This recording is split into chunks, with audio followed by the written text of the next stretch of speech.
Olá, na última aula nós estudamos a corrente elétrica, ou seja, a definição da corrente elétrica, o sentido convencional, a intensidade da corrente elétrica, né?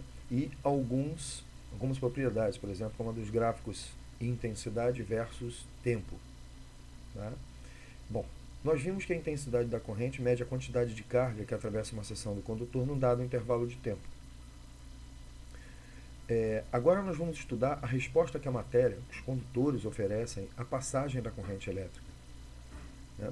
Essas leis, esse conjunto de leis foram demonstradas empiricamente em meados do século XIX pelo físico alemão Georg Simon Ohm, né? Com parte da sua tese de doutorado, inspirado na lei de Fourier, que diz que uma diferença de temperatura produz um fluxo de calor que pode ser atenuado ou pode ser facilitado de acordo com as propriedades do meio em que esse fluxo se estabelece. Então, numa verdadeira época em que havia uma fluidomania, assim como o calor era pensado como um fluido, o calórico, a eletricidade também era pensada como um fluido. Né? Então, a diferença de potencial elétrico assumiria, assim, o papel da diferença de temperatura. E o fluxo de carga, no tempo, a corrente elétrica, faria o papel do fluxo de calor. Então, inspirado nesse trabalho do Jean-Baptiste Fourier, o Ohm, né, mostrou que quando aplicamos uma diferença de potencial num condutor, sob temperatura constante, a DDP aplicada e a corrente, a intensidade da corrente estabelecida são diretamente proporcionais. Então, essa é conhecida como a primeira lei de Ohm.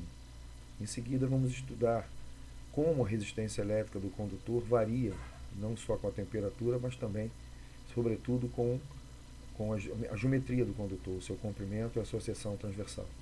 Então, vamos à primeira lei de Ohm, que é o estudo das relações entre causa e efeito, tensão e corrente, e a mediação dessa relação, que é a resistência elétrica. Então, nossa aula de hoje fala da primeira lei de Ohm. Vamos lá. Leis de Ohm. Então, antes de tratarmos das leis de Ohm propriamente ditas, né, precisamos definir aqui né, um elemento de circuito que é extremamente importante, que são os resistores. Os resistores, podemos dar uma definição sucinta, seriam dispositivos cuja principal função é o controle e limitação da corrente elétrica num dado trecho de circuito.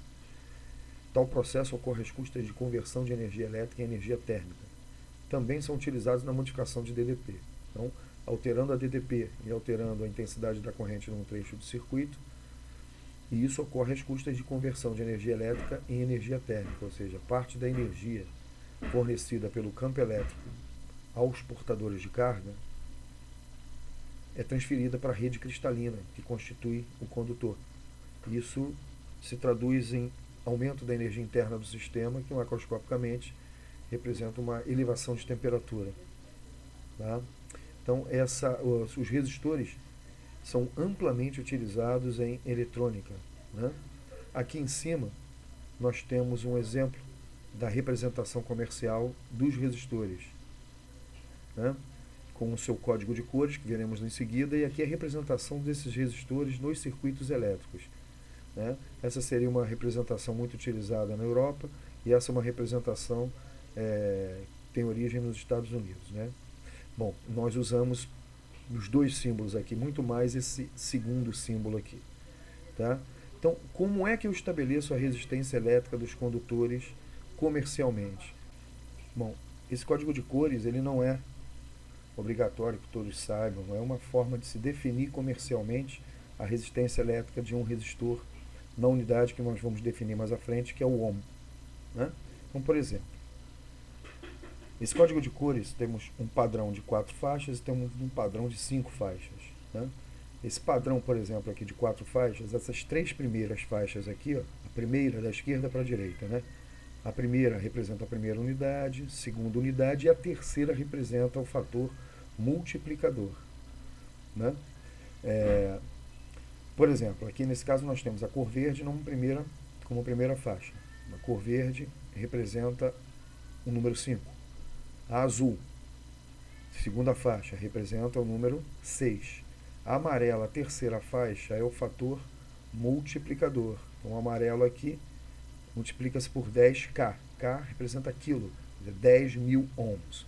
Então, nós temos o 5 e o 6 multiplicado por 10, 560 kilo-ohms, né? 560 mil ohms. E aqui nós temos uma faixa prateada, né, que representa a tolerância. Ou seja, a tolerância representa mais ou menos 10% nesse caso. Ou seja, essa resistência elétrica ela varia mais ou menos 10% do valor. Ou seja, ela pode estar mais 56 kΩ ou menos 56 kΩ. Tá? Então isso aqui é um exemplo, só uma referência como os resistores comerciais podem ser identificados, ter as suas resistências elétricas identificadas. Muito bem. Então, está aqui o nosso amigo George Siemens, né? O aparato para se determinar a primeira lei de Ohm, nós temos aqui um resistor, tá? Um condutor. Esse condutor vai ser submetido a uma diferença de potencial proveniente da bateria. Todos os nossos elementos de leitura aqui, tanto o amperímetro quanto o voltímetro, são ideais no nosso exemplo. Então, o voltímetro está aqui para medir a DDP nos terminais do resistor e o amperímetro está aqui para medir a corrente elétrica que atravessa esse resistor. Tá? Usaremos, evidentemente, a corrente elétrica no seu sentido convencional, do potencial maior, polo positivo da bateria, para o potencial menor, polo negativo da bateria. Esse potenciômetro aqui pode regular a tensão nos seus terminais, considerando a tensão do resistor constante, uma mudança de tensão aqui, para manter a tensão total constante, promove uma variação de tensão nos terminais do resistor, que é registrada pelo voltímetro. Tá? Então, variando a tensão nos terminais do resistor, podemos determinar a corrente que o atravessa. Tá? Então, estabelecemos assim uma relação entre tensão, DDP, voltagem, e corrente, que foi isso que o Ohm fez. Né? Então, se variarmos a tensão, teremos uma corrente elétrica fluindo do potencial maior para o potencial menor. Tá? Essa corrente vai depender da tensão aplicada nos terminais do resistor. Então, estamos considerando aqui situações ideais. Então, o que o Ohm descobriu? O que é aquilo que nós consideramos como primeira lei de Ohm? Se a temperatura for mantida constante, a DDP aplicada aos terminais do resistor é diretamente proporcional à intensidade da corrente estabelecida. Então, esses valores aqui foram estabelecidos para esse resistor, que segundo o código de cores aqui, laranja, vermelho e preto, laranja 3, vermelho é 2 e o preto, o fator multiplicador é 1 ohm. Então, isso aqui é um resistor de 32 ohms. Então, se eu aplicar 10 volts a um resistor de 32 ohms, tá? Se o meu voltímetro indicar 10 volts, eu vou perceber uma corrente de 312,5 mA. São dados obtidos a partir desse experimento real. Agora, notem que o que é mais importante. Enquanto a temperatura do resistor for mantida constante, se dobrarmos a tensão de 10 para 20, notem que a intensidade da corrente dobra de 312,5 para 625 mA. Se eu triplicar a tensão de 10 para 30, a corrente, a intensidade da corrente triplica de 312,5 para 937,5 e assim por diante. Quadruplicando a tensão, eu quadruplico a corrente. Quintuplicando a tensão, eu quintuplico a corrente. Ou seja, sob temperatura constante, a razão entre a tensão, a DDP aplicada em volts, e a intensidade da corrente em amperes ou miliamperes, por exemplo, é constante. A razão U sobre I, né, é uma constante. Portanto, essas grandezas são diretamente proporcionais. Mas se elas são diretamente proporcionais, a razão entre elas é uma constante. E reparem que se eu dividir 10 por 0,3125, que seria 0,3125 amperes, eu obtenho exatamente 32.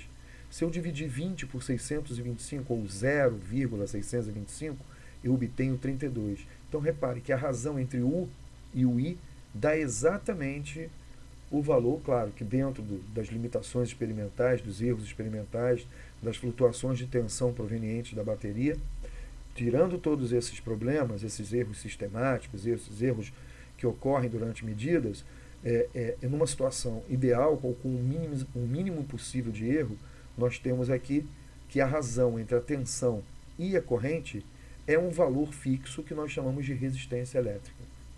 Portanto, se eu desenhar um gráfico da tensão em função da corrente, agora a corrente aqui está em miliamperes e a tensão aqui está em volts. Então, se eu aplicar 0 volt, não tem tensão, não tem corrente. 0, 0. Se eu aplicar 10 volts, como nós vimos, aqui do lado, 312,5 miliamperes. Se eu aplicar 20 volts, dobrei a tensão, dobrei a corrente, 625 miliamperes.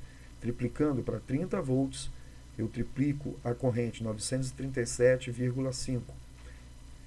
Esse gráfico foi feito usando o Excel, com esses dados aqui. Muito bem. Então, claro que numa situação ideal, o ajuste aqui vai ser uma reta perfeita, passando por todos os pontos são atravessados pela reta. Nosso erro aqui praticamente não existe, tá? Uma situação de demonstração da teoria, do modelo, tá? Da lei de Ohm, que também é uma lei empírica, né? Obtida em laboratório. Então, nós vemos que a razão entre U e I é uma constante chamada resistência elétrica. Muito bem, mas toda reta tem uma inclinação θ. E essa inclinação é dada pela tangente do ângulo θ. Então, se eu selecionar esses dois pontos, entre 10 e 20 volts, o cateto oposto a θ mede 10 e o cateto adjacente é 0,625 menos 0,3125. Como eu já falei, isso vai dar 32 unidades de resistência ohm. Se eu usar o triângulo médio, eu vou obter a mesma coisa, já que a reta é a mesma, a tangente tem que ser a mesma. Então, essa propriedade do gráfico U versus I, do gráfico UI, né? Curva característica de um resistor, que é uma reta que passa pela origem. Primeiro, é uma reta porque a relação é diretamente proporcional, né? Então, é uma relação que parte do zero e é uma reta.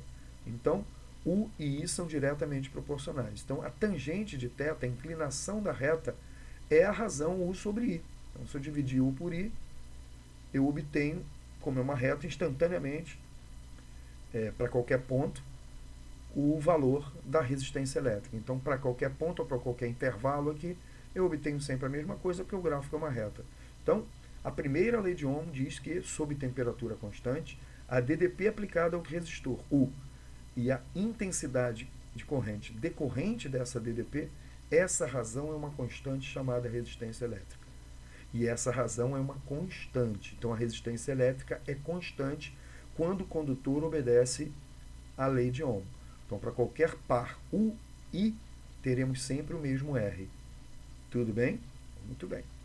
Então, a razão U sobre I define uma coisa chamada resistência elétrica. Se o condutor obedece à primeira lei de Ohm, essa razão é uma constante, portanto, U e I são diretamente proporcionais. Então, podemos sintetizar a relação entre U, R e I, passando o I multiplicando o R. Então, apliquei uma DDP num resistor, ele é atravessado por uma intensidade. Notem que para uma mesma intensidade, para uma mesma voltagem, uma mesma tensão, o I e o R são inversamente proporcionais. Então, se eu mantenho a bateria e coloco aqui um outro resistor, se esse resistor tiver a metade da resistência elétrica, eu vou ter o dobro da corrente. Se ele tiver 1/3 da resistência elétrica original, eu vou ter o triplo da corrente, e assim por diante. Então, U e I, para uma resistência constante, são diretamente proporcionais. A unidade de resistência elétrica é U sobre I, é a unidade de DDP, que é o volt, e a unidade de corrente, que é o ampere. Então, a unidade de resistência é o volt por ampere, que é o ohm, representado pela letra grega ômega maiúscula.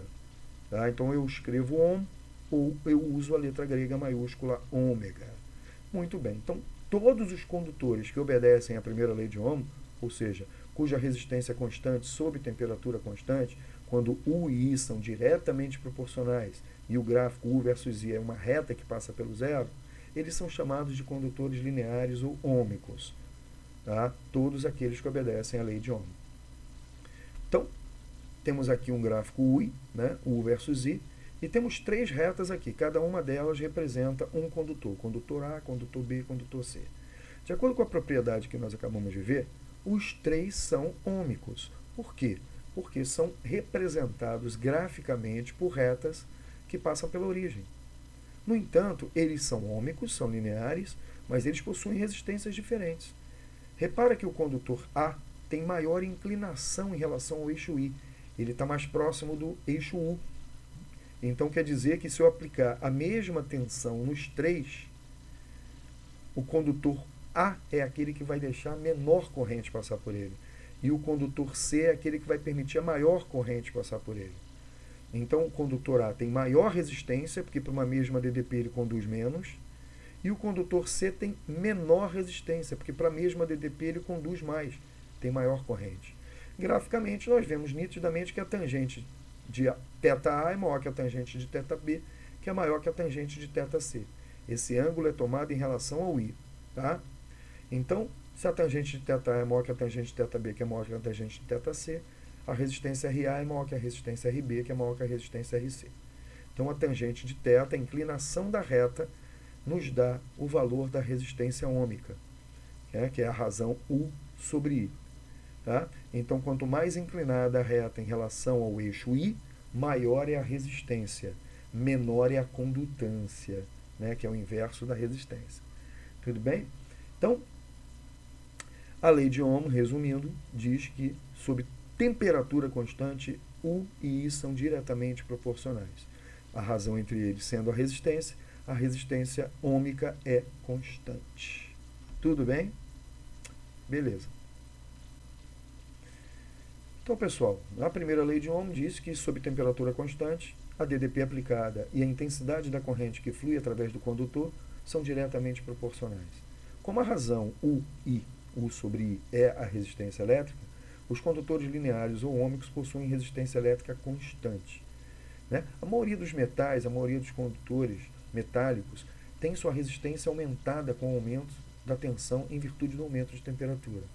Mas isso é uma outra conversa. Na próxima aula, vamos falar sobre a resistência elétrica e a sua dependência com a geometria do condutor e com a natureza desse condutor. Então, condutores de dimensões idênticas, mesmo comprimento, mesma área de seção, mas feitos de materiais diferentes, oferecem resistências diferentes. Então, teremos a resistência como uma propriedade geral dos condutores. Então, podemos ter condutores feitos de materiais diferentes e com a mesma resistência. Basta ajustarmos para isso comprimento e ou área. Então, para isso, definiremos uma grandeza mais específica, que é a resistividade. Isso é o que contempla a segunda lei de Ohm, que é o assunto da nossa próxima aula. Um abraço e até lá.